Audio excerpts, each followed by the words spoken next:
देखिए, good morning आप सभी को। देखिए, ना संघर्ष ना तकलीफ तो खाक मजा है जीने में, बड़े बड़े तूफान थम जाते हैं जब आग लगी हो सीने में।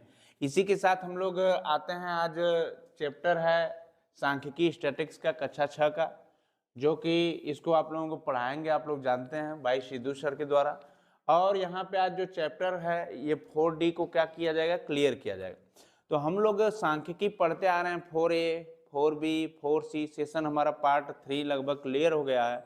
आज नेक्स्ट सेशन लेकर आए हैं आप लोगों के लिए पार्ट 4, जिसमें 4D को क्लियर करना है। ये देखिए आपका ग्राफ है, ग्राफ में 0 अंक 10 20 30 40 50 60 70 80 90। तो यहाँ तक क्या है कि बातें आपको क्लियर है। और देखिए विषय में जो अंक पाया 60 इसमें पाया, 60 से कम अंग्रेजी में, और गणित में 80 अंक, और विज्ञान में कितना पाया 80 से कम, और सामाजिक विज्ञान में लगभग 60 एबव, ठीक है, 70 के नजदीक पाया। तो इसको हम लोगों को बताना है कि क्या स्थितियां रहीं। तो देखिए प्रश्न पढ़ते हैं, ये विषय रहा हमारा। प्रश्न पढ़ते हैं, उपर्युक्त दंड आरेख को देखिए जो मोहित द्वारा वार्षिक परीक्षा में प्राप्त किए गए अंकों को प्रदर्शित करता है। पहला हमारा प्रश्न है कि यह दंड आरेख क्या सूचना प्रदर्शित करता है।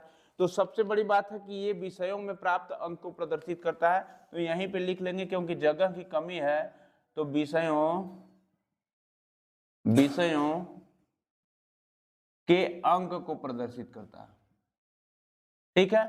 तो यह दंड आरेख क्या सूचना प्रदर्शित करता है, तो विषयों के अंक को प्रदर्शित करता है कि कौन से विषय में कौन से अंक पाए गए, ठीक है। आगे हम लोग दूसरी क्वेश्चन की बात करते हैं। तो किस विषय में मोहित ने अधिकतम अंक प्राप्त किए। यहाँ पे देखिए मोहित है, और मोहित ने अधिकतम अंक किस विषय में प्राप्त किए, तो सबसे जो अधिक गणित में प्राप्त किए। किसमें, गणित में। कितना अंक प्राप्त किए, 80। तो यहाँ पे लिख लेंगे कि गणित में। दूसरे का आंसर हो जाएगा गणित में। दूसरे का आंसर आप सभी लिख लीजिए, गणित में। और हम लोग तीसरे क्वेश्चन की ओर आगे बढ़ेंगे। किस विषय में न्यूनतम अंक प्राप्त किए। तो बताइए इसमें न्यूनतम अंक किस विषय में प्राप्त किए। देखिए सबसे जो न्यूनतम अंक प्राप्त किए, ये आपका जो है ग्राफ जो बना है ये सामाजिक विषय में, ठीक है। क्योंकि ये अंग्रेजी वाला जो मामला आपका है ये थोड़ा सा सामाजिक विज्ञान से नीचे है, तो इसमें कह भी आप ये भी कह सकते हैं, अंग्रेजी भी को कह सकते हैं, ठीक है।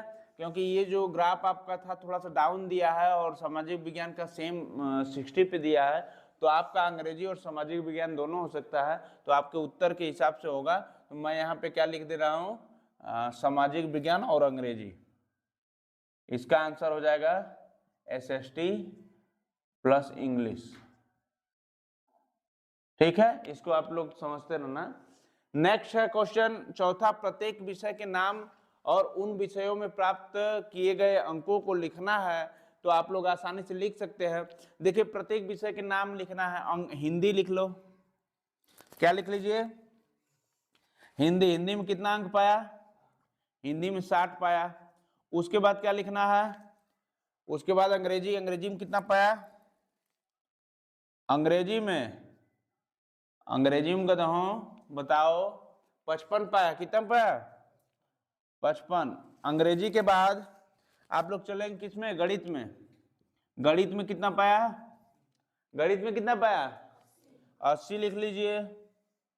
नेक्स्ट उसके बाद क्या बचता है, विज्ञान। विज्ञान में कितना पाया, विज्ञान में 75 पाया, तो 75 लिख लीजिए। नेक्स्ट उसके बाद सामाजिक विज्ञान, SST है, सामाजिक विज्ञान है। सामाजिक विज्ञान में कितना पाया, कितना पाया, 50, तो 50 लिख लीजिए। ये जो रेखा है थोड़ा सा इसको डाउन कर लीजिए बेटा।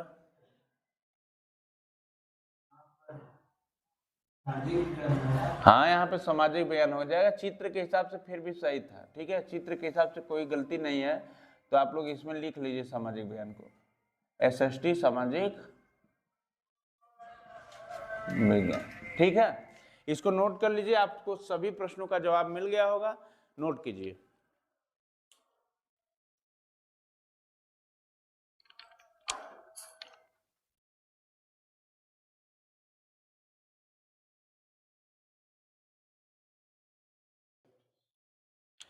देखिए दूसरे प्रश्न की ओर आते हैं हम लोग। दूसरा प्रश्न है हमारा, निम्नांकित आरेख वर्ष 2000 से 2004 में सरकार द्वारा खरीदे गए गेहूं की मात्रा को दर्शाता है। देखिए एक सरकार है, क्या करती है कि 2000-2004 के बीच गेहूं की मात्रा खरीदती है और उसका एक पैमाना रेशियो तय करती है। पैमाना रहता है 1 सेंटीमीटर बराबर 5000 टन।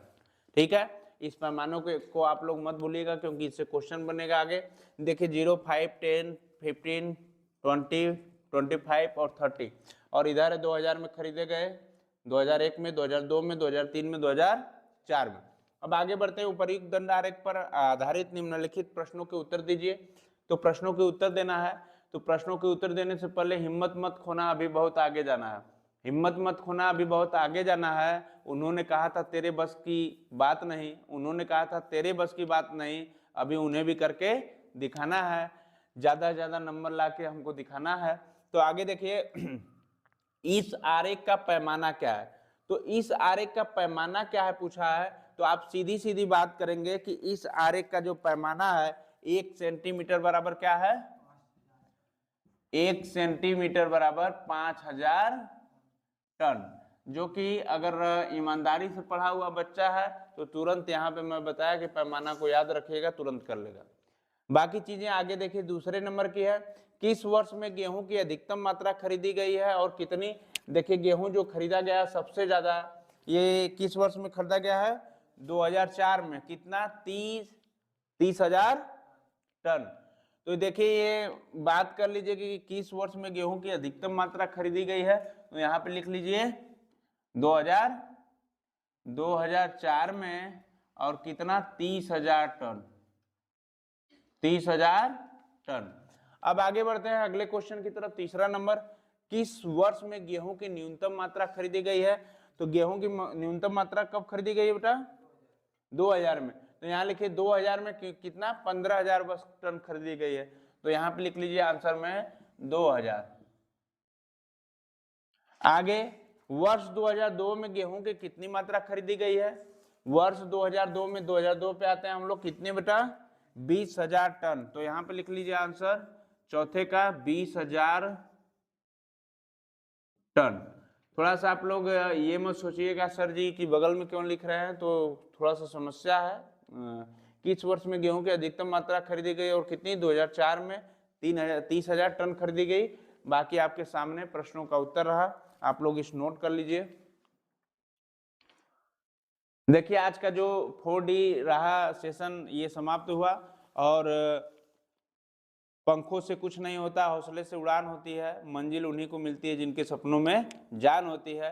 तो इसी के साथ हम लोग क्या करेंगे, इस सेशन की समाप्ति करेंगे। आप सभी का धन्यवाद। आप शेयर, लाइक और सब्सक्राइब जरूर करते रहें अगर आपको क्लास हमारी अच्छी लगती है।